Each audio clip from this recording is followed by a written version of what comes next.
sepindah Pak kula jenengan ben selamat siksa kubur siji kudu nglakoni salat pun genep dereng Pak salate insyaallah genep napa dereng lah ngon jelasnya to berarti insyaallah iki gak jelas mboten napa-napa karena salat niku dados tameng dados penyelamat panjenengan dikiaske salat niku kain saderma iso njaga kula jenengan sanget saka siksa geni neraka nek jenengan gadah kain niku selamat akhirate lah nek salate bolong-bolong otomatis kaine ya bolong-bolong nek kaine bolong mongko ditambal karo poso karo zakat lan lintu-lintune supados kaine mboten bolong. Jadi amalan sing pertama kene kedah wajib dilakoni nek ngaku wong Islam nuwun sewu kudu nglakoni salat. Inna sholata tanha 'anil fahsya'i wal munkar.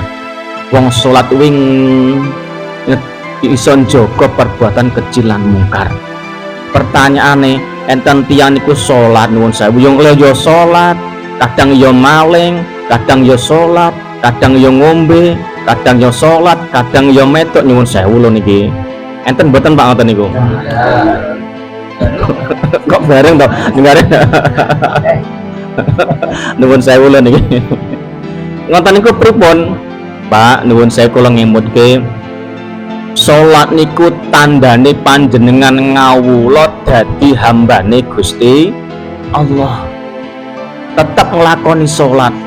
Salat niku perintah Gusti Allah. Ngaku hambane kawulane Gusti Allah berarti jenengan cek nganggep Gusti Allah nek Gusti Allah niku Tuhan panjenengan pangeran panjenengan.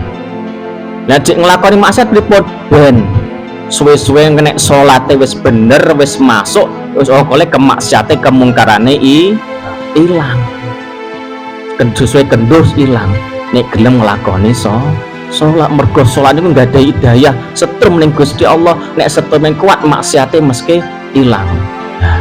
Sing soro niki gak gelem salat yo nglakoni maksiat. Ya niku Pak terus hidayah keng pundi? Padahal hidayah niku dijemput, petunjuke kasih Gusti Allah kudu direksa dijogo yo dijemput digoleki. Salah setunggal kali salat.